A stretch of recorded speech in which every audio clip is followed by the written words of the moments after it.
할렐루야, 반갑습니다. 성도 여러분, 오늘도 하나님의 말씀을 사모하시는 저와 여러분들에게 말씀의 충만한 은혜와 말씀으로 인한 기쁨이 우리에게 넘치는 복된 시간 되시기를 주님의 이름으로 축복합니다. 오늘 우리가 함께 묵상하는 하나님의 말씀은 아가서 3장 1절부터 11절까지 말씀입니다.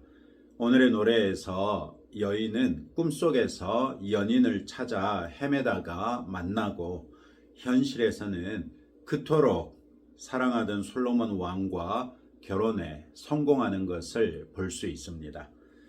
1절부터 5절까지는 여인의 꿈 이야기라고 할 수 있습니다. 이 여인은 침상에서 잠을 자는 중에 자신이 마음으로 사랑하는 자, 즉 정말로 사랑하는 자를 찾습니다.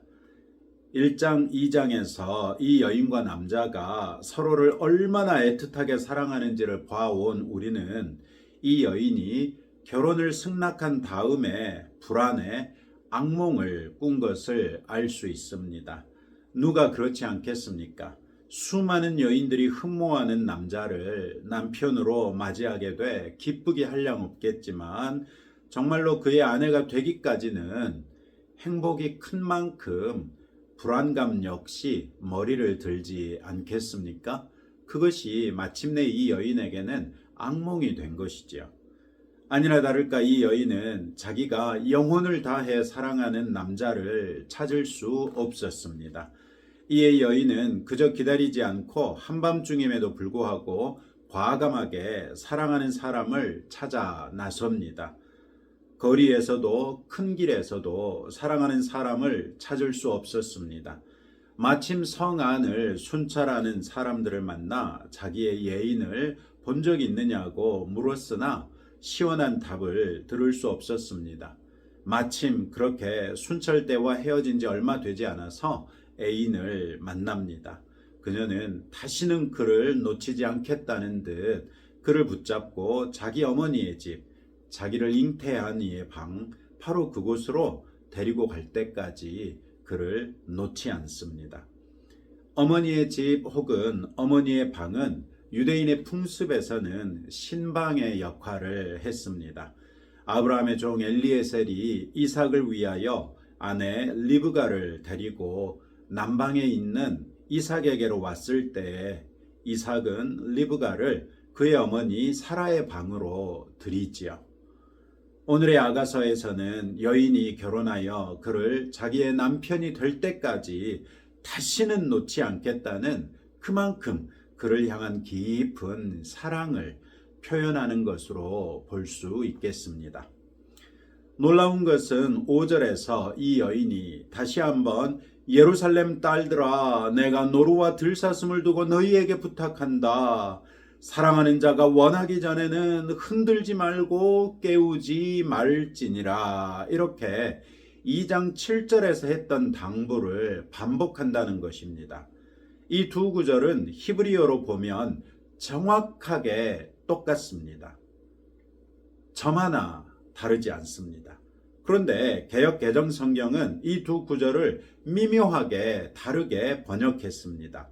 2장 7절에서는 내 사랑이 원하기 전에는 이라고 했던 것을 3장 5절에서는 사랑하는 자가 원하기 전에는 이라고 번역하고 있습니다.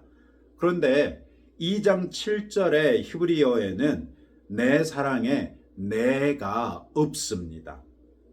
또한 3장 5절에서는 사랑하는 자 이렇게 번역했는데 이는 자칫 여인이 사랑하는 자, 즉 남자를 가리키는 것으로 볼 수 있는데 정작 히브리어에서는 이 단어는 사랑을 가리키는 여성 추상명사가 사용됐습니다. 반면에 여자가 남자를 가리켜서 내 사랑하는 자 이렇게 했을 때는 분명하게 남성 단수형으로 사랑을 의미하는 단어를 사용하고 있다는 것이죠. 결국 2장 7절도 3장 5절도 우리가 쉽게 생각할 수 있는 것처럼 두 남녀가 서로 깊이 사랑하면서 방해받지 않기를 원하는 것이 아니라는 말입니다. 이 구절을 정확히 번역하자면 사랑이 원하기 전에는 이렇게 번역하는 것이 옳습니다. 사랑 그 자체를 의인화해서 사랑이 무르익어 자연스럽게 두 사람이 남편이요 아내가 될 때까지는 사랑을 흔들지도 말고 깨우지도 말라는 것입니다. 이것은 당시 유대의 결혼 풍습을 생각해 보면 쉽게 이해할 수 있습니다. 아가서 1, 2장에서도 봤던 것처럼 두 사람이 서로 사랑하여 청혼하고 승낙함으로써 정혼이 이루어졌습니다. 그러나 아직 결혼이 완료된 것은 아니지요. 지금은 정혼한 남자가 자신을 아내로 맞이하기 위해 올 날을 기다리고 있는 중에 남자가 너무나도 그리워서 악몽을 꾸고 남자를 찾아 헤매다가 드디어 만난 경우라고 볼 수 있습니다. 그러나 꿈속에서도 여전히 결혼식이 이루어지지 않은 때이지요. 따라서 남자도 여자도 이 기간 중에는 서로의 정조를 지키면서 조심해야 하는 때인 것이죠. 그러니 두 사람의 사랑이 무르익어 결혼이 성사되면 두 사람의 사랑 자체가 누가 깨우지 않아도 흔들지 않아도 저절로 깨어나서 완전한 사랑의 결실을 맺게 되지 않겠습니까? 그러니 섣부른 사랑을 충동질하지 말라 이렇게 얘기하고 있는 것입니다.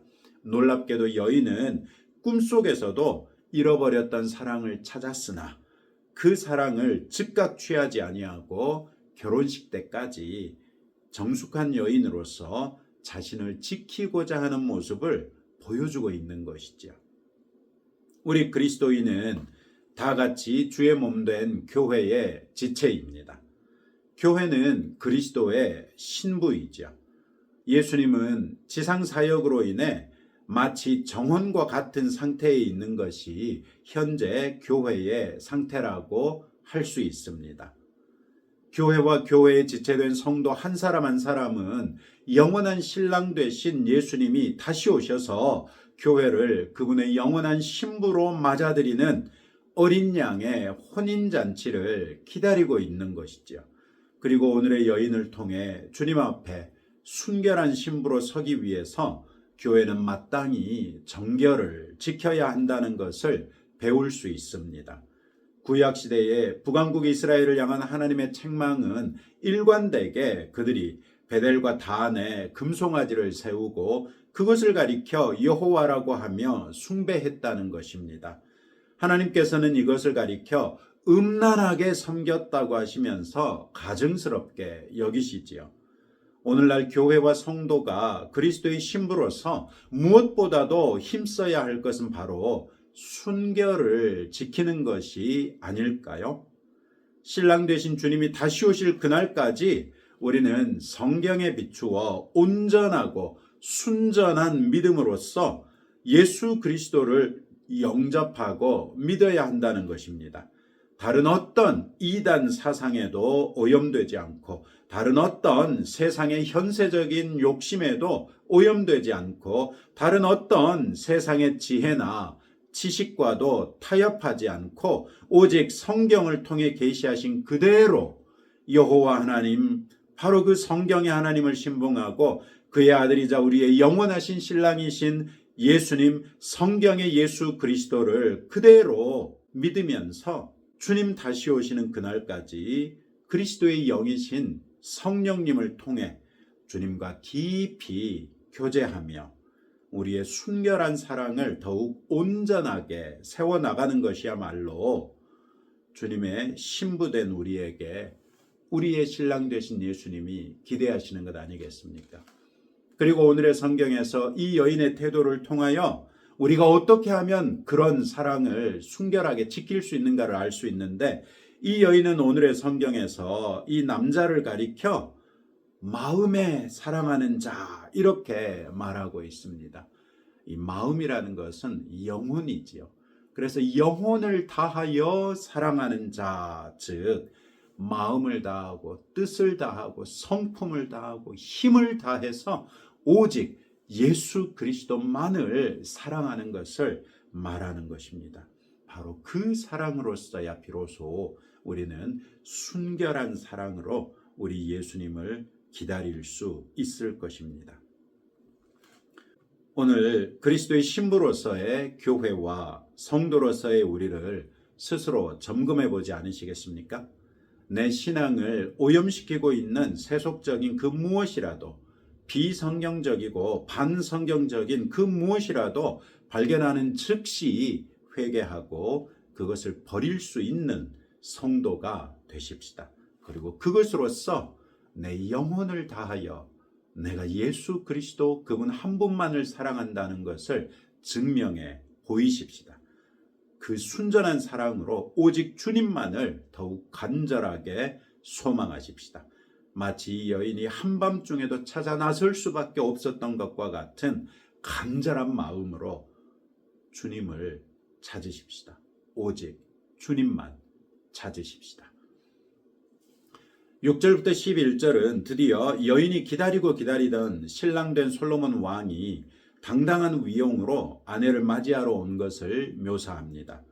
신랑 일행은 아직 거리가 멀어서 기껏 보이는 것은 신랑 무리가 일으키는 연기 기둥 같은 흙먼지 뿐입니다. 그런데도 여인은 그 흙내음이 아니라 바람결에 실려오는 모략과 유향과 상인의 여러 가지 향품으로 풍기는 향내를 맡습니다. 그 향이 어찌 감미롭지 않겠습니까? 솔로몬이 비스듬히 누운 채 올라타 있는 가마가 보이고 그 가마를 이스라엘의 용사 중 60명이 둘러쌌습니다. 이들은 다 칼을 잡고 싸움에 익숙한 사람들입니다. 왕이 신부를 맞이하기 위해 모든 예물을 가지고 왔을 뿐만 아니라 왕을 지켜 왕의 결혼식이 성대한 잔치가 될 수 있도록 이들은 밤중에도 경계를 늦추지 않았을 것입니다. 왕이 탄 가마가 가까이 올수록 그것이 얼마나 화려하고 영화로운지 그 자태를 확인할 수 있습니다. 그것은 레바논 나무로 만들어졌고 기둥에는 은이 입혀졌고 바닥에는 금을 입혔으며 자리에는 자색 깔개를 깔아 존귀하기 그지없습니다. 그 자색 깔개를 일일이 손으로 짰던 여인들의 손길에는 왕을 향한 존경과 사랑이 고스란히 담겨져서 더할 나위 없이 정성스럽고 곱기 그지없는 자색 깔개입니다. 이제 여인은 단순히 예루살렘의 딸들을 부르는 것이 아니라 온 이스라엘의 딸들을 불러내지요. 시온의 딸들아, 나와서 솔로몬 왕을 보라. 이 여인은 속으로 모든 여인들에게 외칠 것입니다. 보라, 이 멋진 솔로몬 왕이 보이지 않느냐. 이 남자가 바로 내 남편이요, 내가 그의 아내다라고 소리를 지르고 싶은 것을 이렇게 순화시켜서 표현하고 있는 것입니다. 그런 속내를 감춘 채 모든 여인들에게 자기 남편 될 솔로몬 왕을 보라고 하면서 그녀는 모든 여인들의 이목을 솔로몬 왕의 머리에 씌워진 왕관에 주목시키지요. 바로 그의 어머니 밧세바가 아들의 혼인날 기쁜 마음으로 씌워준 왕관이라는 것입니다. 아들이 아내로 맞이할 여인을 흡족하게 여겨서 그의 어머니마저도 기쁜 마음으로 혼인을 인정하고 며느리 앞에서도 아들이 근사하게 보일 수 있도록 마지막 왕관까지도 정성스레 씌워주는 어머니의 마음을 여인은 주목한 것이지요. 어쩌면 이것은 이 여인의 간절한 바람일 수도 있겠지만 굳이 11절에서 왕의 어머니를 언급하고 있는 것은 유대 결혼 풍습에서 모친이 결혼을 성사시키는 책임이 있기 때문일 것입니다. 이 결혼식의 모습은 자연스럽게 우리에게 어린 양의 결혼잔치를 떠올리지요. 일찍이 이 땅에 오셔서 우리를 사랑하시되 죽기까지 사랑함으로써 우리에 대한 사랑을 확증하셨을 뿐만 아니라 우리 또한 목숨도 아끼지 않는 사랑으로서 사랑할 수밖에 없는 우리의 정혼자가 되신 예수님. 그분이 다시 오실 그날은 드디어 교회가 그분과 한 몸 되어 영원한 하나님 나라에서 영원한 기쁨을 누릴 혼인잔치 날이 될 것입니다. 그리고 그날에 우리 주님의 영화로움을 어찌 솔로몬의 가마에 비교할 수 있으며 어찌 그 60명의 호위대에 비교할 수 있겠습니까? 수많은 천군 천사들이 호위하면서 영광 중에 오실 신랑 예수님이 공중에서 우리를 향하여 손을 활짝 펴실 때 그분의 신랑된 교회에 지체된 우리는 호련히 공중으로 들어올림 받아 그분을 공중에서 영접하게 되는 영광을 누리게 되지 않겠습니까? 그리고 주님과 함께 1000년 동안 왕노릇하게 될 것을 성경은 말씀하시고 있죠. 이 영광을 소망하십시다. 꿈에도 이 영광을 소망하되 간절히 소망하십시다. 그리고 그날에 신랑 되신 예수님 앞에 순결하고 극도의 아름다움으로써 주님의 환영을 받는 성도가 될 수 있도록 이 땅에서 우리의 행실을 주의하며 우리의 순결을 지키십시다. 할렐루야. 이 세상에서의 어떤 고난과 어려움일지라도 이 영광을 생각한다면 충분히 이길 수 있지 않겠습니까? 다만 끝까지 주님 앞에 흠없고 티없는 순결한 신부로서 설 수 있도록 끝까지 우리의 믿음을 지키는 성도가 되십시다. 오늘도 이런 말씀을 붙들고 다음과 같이 함께 기도합시다. 이 땅에 사는 동안 그리스도의 신부로서 믿음의 순결을 끝까지 지키고 주님 다시 오시는 그 혼인잔치날 주님 앞에 흠없고 티없는 신부로서 환영받을 수 있는 성도가 될 수 있도록 기도하십시다. 어린 양의 혼인잔치 때 누릴 영광을 바라보며 이 세상에서의 삶을 순전하고 온전한 믿음으로써 잘 이기도록 기도하십시다. 나라를 위해서 기도해 주시고 임복순 권사님이 지금 메니에르 병과 식중독 때문에 현대병원에 입원하셔서 치료 중에 계십니다. 참 우리 성경 읽기반이 있는데 어제죠. 어제 그렇게 아파서 병원에 누워 있으면서도 성경 일독을 계속해서 하시느라고 읽었다고 올리는 걸 보는데 참 마음이 뭐라고 표현할 수가 없더라고요. 병상에 누워서도 내가 말씀을 사모하는 그 마음으로 한 절 한 절 읽어 나가시던 그 마음을 한번 생각해 보면서 우리 임복순 권사님이 속히 나으실 수 있도록 기도해 주시면 감사하겠습니다. 함께 기도하겠습니다. 하나님 아버지 감사합니다. 오늘도 아버지의 말씀을 통하여 우리에게 말씀해 주셨습니다. 이 땅에 사는 동안 그리스도의 신부로서 우리의 믿음의 순결을 끝까지 지킬 수 있도록 주여 우리에게 도와주시기를 원합니다. 주님 다시 오시는 그 혼인잔치 날에 주님 앞에 흠없고 티없는 신부로서 설 수 있기를 원하오니 우리의 모든 죄악을 오직 그리스도 예수의 십자가에서 흘리신 보혈로서 말끔히 씻어 정하게 하옵소서. 어린 양의 혼인잔치 때 누릴 영광을 바라보며 이 세상에서의 삶을 순전하고 온전한 믿음으로써 끝까지 이기기를 원하오니 성령 하나님 우리를 도와 주옵소서. 아버지 하나님 우리 임복순 권사님 위하여 기도합니다. 병상에서도 아버지의 말씀을 사모하여 오늘 읽어야 할 분량을 마침내 읽어내고 다 읽었다고 보고하는 그 중심에 아버지 하나님이 얼마나 기뻐하실지 생각해 봅니다. 주님이 사랑하시는 딸이 육신의 질병을 얻어 고통 중에 있사오매 아버지 하나님 이 시간 그리스도 예수의 피 묻은 손으로 안수하여 주셔서 그 질병도 식중독도 말끔히 씻겨 나음을 얻게 하옵소서. 주님 우리나라를 위하여 기도할 수밖에 없습니다. 돌아가는 상황을 볼 때 심히 염려되고 답답합니다.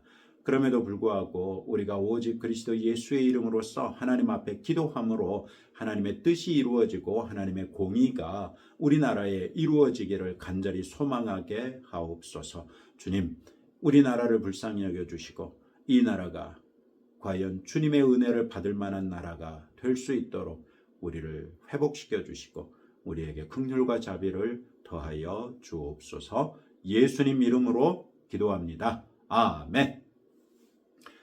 오늘도 여러분들의 기도 제목 가지고 하나님 앞에 나설 때 하나님께서 여러분들의 기도를 기다리고 계실 것입니다.